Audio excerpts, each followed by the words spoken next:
नमस्कार, हमारे चैनल में आपका स्वागत है। मैं हूं रामचंद्र मौर्य। साथियों, लगभग 10 दिन से ज्योति मौर्य, आलोक मौर्य की कलंक कथा जिस रूप से मीडिया में, सोशल मीडिया में, अखबारों में छाई हुई है, इसे देखते हुए कहा जा सकता है कि ज्योति मौर्य और आलोक मौर्य की कहानी एक संक्रामक बीमारी की तरह फैल रही है। समाज के विभिन्न हिस्सों में, या यूं कहें देश के विभिन्न हिस्सों से ऐसी खबरें आ रही हैं कि कोई भी पति अपनी पत्नी को पढ़ाने के पक्ष में नहीं है, और जो लोग पढ़ा भी रहे हैं वे छुड़ा दिए हैं। ऐसी शिकायतें मुंबई में भी दर्ज की गई हैं। एक पत्नी ने अपने पति के खिलाफ दर्ज किया है मामला कि उसके पति ने पढ़ाई छुड़ा दी है, ज्योति मौर्य को उदाहरण बना करके। और एक घटना असम से सुनने में आई है, तीसरी घटना जम्मू कश्मीर से। इसी तरह से केरल और तमिलनाडु, आंध्र प्रदेश से भी कई इस तरह के किस्से सुनने में आ रहे हैं कि पतियों का पत्नी से विश्वास खत्म हो गया है और उनकी पढ़ाई लिखाई बंद करा करके चूल्हा चक्की के काम में, झाड़ू पोछा के काम में लगाने का मन बना लिया है। तो ज्योति मौर्य और आलोक मौर्य ने समाज में जो नज़ीर पेश किया है, इसके बुरे परिणाम सामने आने शुरू हो गए हैं और एक के बाद दूसरे पुरुष अपनी पत्नियों की पढ़ाई छुड़ाने का काम शुरू कर दिए हैं।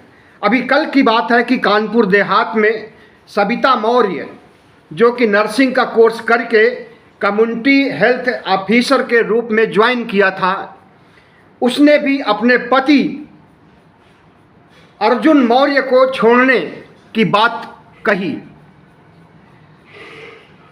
कानपुर देहात का यह मामला भी मौर्य समाज से ही है। और ज्योति मौर्य का तो आप जानते ही हैं कि मौर्य समाज के कलंक ये दोनों हैं ही, ज्योति मौर्य और आलोक मौर्य। तो क्या मौर्य समाज में कोई ऐसी बीमारी उत्पन्न हो गई है संक्रामक, जो कि कलंकित कर रही है समाज को, न सिर्फ मौर्य समाज को, दूसरे समाज को भी? आज तक न्यूज़ चैनल की बात माने तो 116 लड़कियां प्रभावित हैं पूरे देश में। ज्योति मौर्य के उदाहरण को लेकर के उनके पतियों ने उन्हें पढ़ाने से इनकार कर दिया है। 10 दिन हुआ होगा अभी ज्योति मौर्य का प्रकरण। 10 दिन में अगर 116 और कानपुर का मामला, असम का मामला, कश्मीर का मामला, तमिलनाडु और केरल का मामला जोड़ लिया जाए तो 116 से कहीं ज़्यादा बैठता है। तो 10 दिन में इतने, तो बताइए साल, 2 साल, 3 साल में कितने मामले होंगे? और यह बीमारी कोरोना का रूप धारण कर लेगी, हमें तो ऐसा ही लगता है। तो ज्योति मौर्य और आलोक मौर्य की कलंक कथा देखने में तो लगता है कि जैसे उनका व्यक्तिगत घरेलू कलह और अंदरूनी झगड़े का, पति पत्नी के बीच के झगड़े का मामला है, लेकिन इसके निहितार्थ, इसके जीवाणु दूर दूर तक फैल रहे हैं और पूरे देश को डस रहे हैं। कोरोना तो एक महामारी थी, लेकिन यह महामारी, कोरोना महामारी तो अस्थायी थी, कुछ महीनों में ख़त्म हो गई, लेकिन यह बीमारी जहाँ लगेगी वो लंबे समय तक लोगों को डसेगी। ज्योति मौर्य और आलोक मौर्य के बीच सब कुछ सही चल रहा था 2020 तक, और 2010 में इनकी शादी हुई थी बनारस के चिरई गांव से।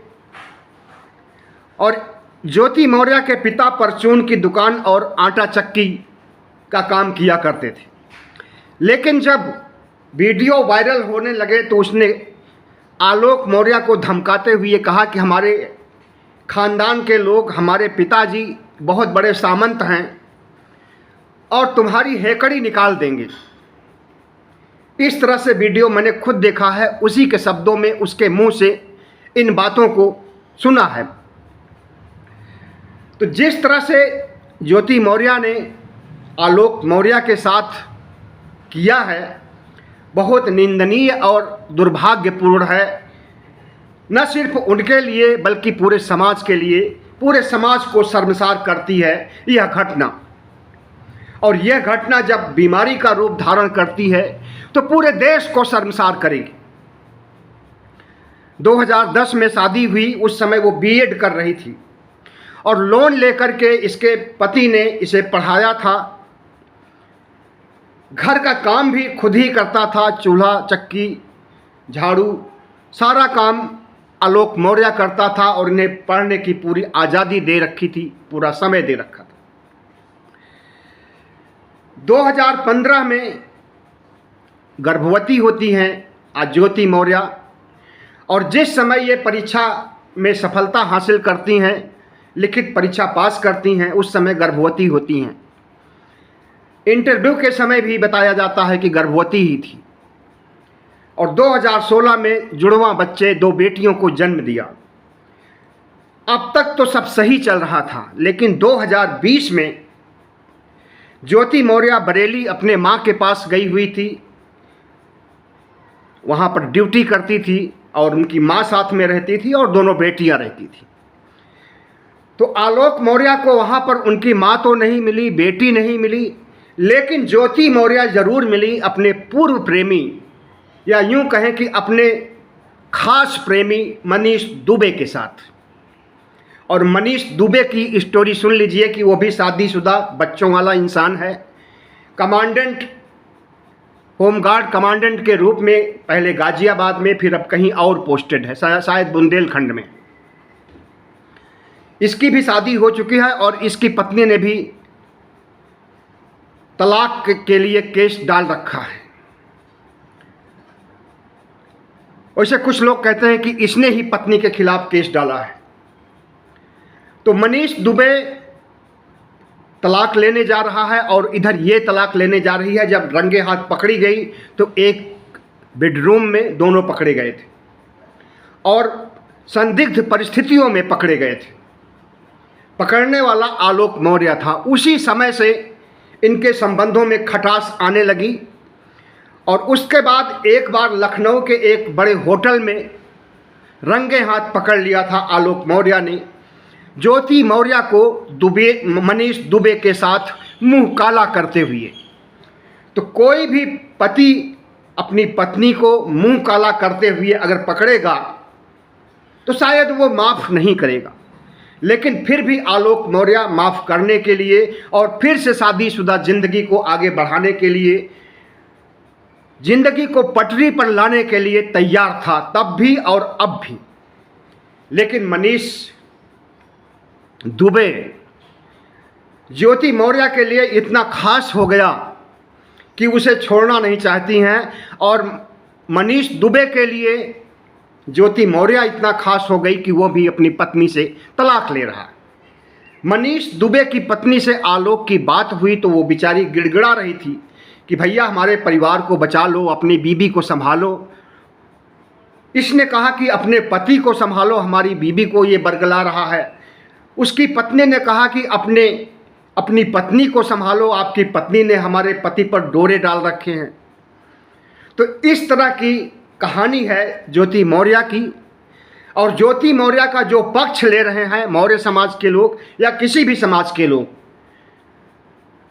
उसे सही नहीं कहा जा सकता। जो कुछ ज्योति मौर्य ने किया है, भले ही वो एक एसडीएम थी, भले ही आलोक मौर्य एक सफाई कर्मी था, और ये झूठा आरोप लगाते हैं कि सफाई कर्मी आलोक मौर्य ने अधिकारी बनकर के शादी किया था। 2010 में शादी होती है। उस समय अधिकारी का नाम डाला था, अपने नाम के सामने अधिकारी लिखा हुआ था, और ज्योति मौर्य के पिता का कहना है कि अधिकारी समझ करके मैंने उसके यहाँ शादी कर दिया। लेकिन यह भेद खुलता है 2015 में कि वो अधिकारी नहीं बल्कि सफाई कर्मी है। आप देखिए, एक छोटा सा बच्चा भी बता देगा कि ये सरासर झूठ है। 5 साल तक कोई सफाई कर्मी अधिकारी बन करके और अपनी पत्नी की नज़रों में कैसे रह सकता? और पत्नी कोई अनपढ़ गंवार नहीं, इतना तेज तर्रार पढ़ाई लिखाई में, बुद्धि में, इंटेलिजेंसी में इतना तेज कि पीसीएस जैसी परीक्षा में 16वीं रैंक में रही और महिलाओं की लिस्ट में तीसरे नंबर पर रही। उस महिला ने आरोप लगाया कि अधिकारी बनकर के शादी किया, और ये सरासर झूठा आरोप है। और दूसरा आरोप उसके पास है कि उसने आरोप क्या बल्कि मुकदमा कर दिया है दहेज के खिलाफ 495 धारा के तहत कि आलोक मौर्य ने 50 लाख रुपए की मांग और एक महंगी कार की मांग की है। एक सफाई कर्मी जो साइकिल से चलता है या स्कूटर से चलता होगा और जिसने अपनी पत्नी को लोन लेकर के पढ़ाया, पेट काट के पढ़ाया, मेहनत मजदूरी करके पढ़ाया,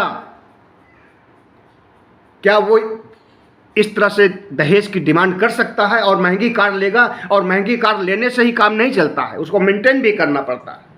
तो उसकी सफाई कर्मी में जो वेतन मिलता है उससे ज़्यादा तो कार की मेंटेनेंस में लग जाएगा। तो इस तरह से आलोक मौर्य के ऊपर जो आरोप लगाए हैं ज्योति मौर्य, वो सरासर झूठे हैं और खारिज हो जाएंगे कोर्ट के द्वारा। जांच भी चल रही है। आलोक मौर्य ने भी ज्योति मौर्य के खिलाफ मुकदमा कर रखा है कि दूसरे मर्दों के साथ मुंह काला करती है, रंगे हाथ पकड़ी गई है।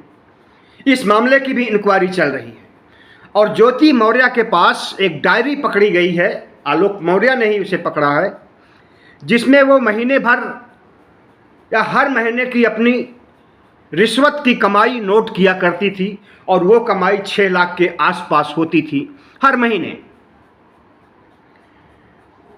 और वो डायरी योगी आदित्यनाथ के पास तक पहुंच गई है और हम कंफर्म नहीं करते हैं, लेकिन कुछ चैनलों ने यह प्रकाशित करना शुरू कर दिया है कि ज्योति मौर्य बर्खास्त हो चुकी है, एसडीएम पद से हटा दी गई है।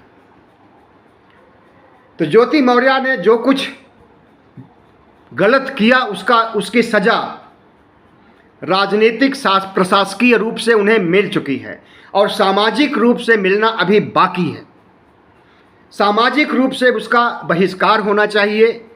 और जो औरत ऐसी घटिया मानसिकता की हो कि अपने पति को गालियां दे, मार डालने की धमकी दे, अपने भाई को लगा दे कि उसके गांव के आसपास बंदूक लेकर के टहलता रहे। ज्योति मौर्य का भाई सचिन मौर्य आलोक मौर्य के गांव में बंदूक के साथ पकड़ा गया है। तो इस तरह से पुरुष प्रधान समाज में पुरुष महिलाओं पर अत्याचार करते थे, लेकिन अब जमाना ऐसा बदला है कि महिलाएं ही अत्याचार कर रही हैं पुरुषों के ऊपर। महिलाओं के संरक्षण के लिए, महिलाओं के बचाव के लिए, महिलाओं पर अपराध न हो इसके लिए तमाम कानून बने हैं, हेल्प नंबर है, महिलाओं के लिए अलग से थाने बनाए गए हैं, मंत्रालय तक है, महिला आयोग है राज्य में भी, केंद्र सरकार के अंतर्गत भी। लेकिन पुरुषों के लिए ऐसा कुछ नहीं है। अगर पुरुषों को अपना दुखड़ा रोना हो तो किसके सामने रोए? इस तरह से ज्योति मौर्य के पति आलोक मौर्य ने तो व्हाट्सएप चैट से भी सबूत इकट्ठा कर लिया, व्हाट्सएप को, ज्योति मौर्य के व्हाट्सएप को हैक कर लिया। और हैक करना ज़रूरी भी था ताकि सारा खुलासा उसका हो जाए कि कब से मनीष दुबे से चल रही है उसकी, कब तक चलेगी और क्या वो शादी भी करने जा रही है और किस किस रूप में आलोक मौर्य को बदनाम कर रही है, तबाह कर रही है। और कोई साजिश तो नहीं रच रही है मनीष दुबे के साथ आलोक मौर्य की सुपारी देने के लिए, आलोक मौर्य को मरवा देने के लिए। ऐसा भी ये औरत कर सकती है। जो नीचता की हद पर उतर जाते हैं लोग, चाहे वो औरत हो चाहे वो मर्द हो, तो वो असंवैधानिक और आपराधिक गतिविधियों को निश्चित रूप से जन्म देते हैं। मनीष दुबे का भी एक वीडियो सोशल मीडिया में देखा गया है और उसमें वो कह रहा है कि जिस शख्स को ये पता नहीं कि पीसीएस की परीक्षा में कितने पेपर होते हैं, वह एक पीसीएस अधिकारी के ऊपर उंगली उठा रहा है। गांव में जो बच्चे पढ़ते हैं, गांव के बच्चों विद्यार्थियों के पिता को भी नहीं मालूम होता है कि ये किस क्लास में और कितनी किताबें पढ़ रहा है और इसका सिलेबस क्या है। अनपढ़ माता पिता को कुछ भी नहीं पता होता, लेकिन फिर भी वो पढ़ाते हैं। तो पीसीएस का सिलेबस क्या है, पीसीएस में किताबें कितनी लगती हैं, इसका मतलब आलोक से क्या है।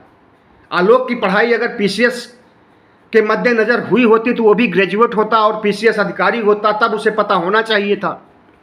उस समय अगर ये सवाल उठाया जाता तो वाजिब था, लेकिन इस तरह के बेतुके सवाल उठाने की क्या ज़रूरत है मनीष दुबे को।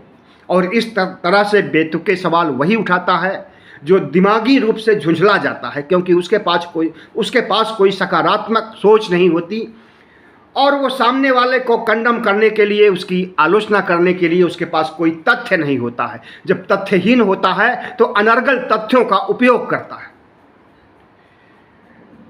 तो ज्योति मौर्य और आलोक मौर्य के संदर्भ में जिस तरह से मीडिया में, सोशल मीडिया में और पूरे देश में बहस छिड़ी हुई है, एक प्रतीक हो गए हैं एक इस अपराध के।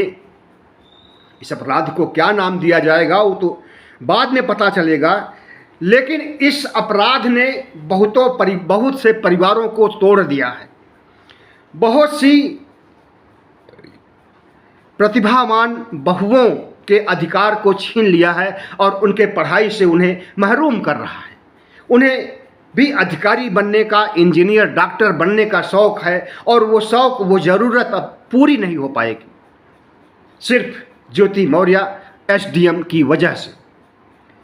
और एक ऐसी महिला जो अपने ससुर को, अपने चचिया ससुर को, मतलब कि आलोक दुबे के चाचा को झूठा करार दे, गालियां दे और उन्हें नीच कहे, ऐसी महिला को आप क्या कहेंगे? ऐसे पीसीएस अधिकारी को आप क्या कहेंगे? राम मुरारी मौर्य जो आलोक मौर्य के पिता हैं, प्राइमरी स्कूल में हेडमास्टर थे, 2018 में रिटायर्ड हुए हैं। ज्योति मौर्य की पढ़ाई में उन्हें जो तनख्वाह मिलती थी उसमें से वो भी पैसे देते थे। इसके बावजूद भी लोन लेना पड़ा, कर्ज लेना पड़ा, तब जा कर के पढ़ाई संपन्न हुई। और वही ज्योति मौर्य अपने ससुर राम मुरारी मौर्य के खिलाफ दहेज उत्पीड़न का केस दर्ज की हुई और झूठा केस दर्ज की हुई। 2010 में शादी हुई थी, उस समय का शादी का कार्ड ज्योति मौर्य के पिता निकालते हैं और उसमें अधिकारी दिखाते हैं कि आलोक मौर्य ने अधिकारी बनकर के शादी किया था। आलोक मौर्य पंचायत अधिकारी के रूप में अपना नाम डाला था कार्ड में, और वो कार्ड फर्जी है। इस बात को राम मुरारी मौर्य और आलोक मौर्य के चाचा गजराज मौर्य ने बताया है मीडिया को। तो जिस तरह से झूठ और फरेब की बिना पर ज्योति मौर्य आलोक मौर्य को बदनाम की और जिस तरह से अपने पति पत्नी के रिश्ते को कलंकित किया और जिस तरह से अपनी शानो शौकत पीसीएस अधिकारी होने का रुतबा दिखाते हुए सफाई कर्मी आलोक मौर्य को बेइज्जत किया, ये समाज के लिए, देश के लिए और हर किसी समाज के लिए बहुत ही दुर्भाग्यपूर्ण और निंदनीय है। इस समाज की आंच, इस घटना की आंच से जो अन्य परिवार झुलसेंगे, जो महिलाएं महत्वाकांक्षी थी, उनकी महत्वाकांक्षा धरी की धरी रह जाएगी। डायरी के पन्ने योगी आदित्यनाथ तक पहुंचे, इंक्वायरी हुई और पता चला है कि सस्पेंड नहीं, बर्खास्त हो गई हैं ज्योति मौर्य। और अच्छी बात है कि बर्खास्त हो गई हैं। ऐसी महिलाओं को इसी तरह से दंड मिलना चाहिए जो अपने रुतबे और अपने अधिकारी होने के बड़बोलेपन और अपने अहंकार से परिवार को तोड़ सकती है। वो समाज में एक अधिकारी की भूमिका कैसे निभा सकती है? और फिर 10 लाख रुपए अगर रिश्वत वो लेती है महीने में लगभग, और अपनी डायरी में दर्ज करती है, काली कमाई का पूरा ब्यौरा डायरी में लिखती है, और वो डायरी पकड़ी गई और प्रशासन तक पहुंची है, तो ऐसे में उसे बर्खास्त करना बहुत ज़रूरी था, ताकि ऐसी ज्योति मौर्याएं और न पैदा हों समाज में। कानपुर देहात का मामला बताया भी। सविता मौर्य जो नर्सिंग का कोर्स करके कम्युनिटी हेल्थ ऑफिसर बनी,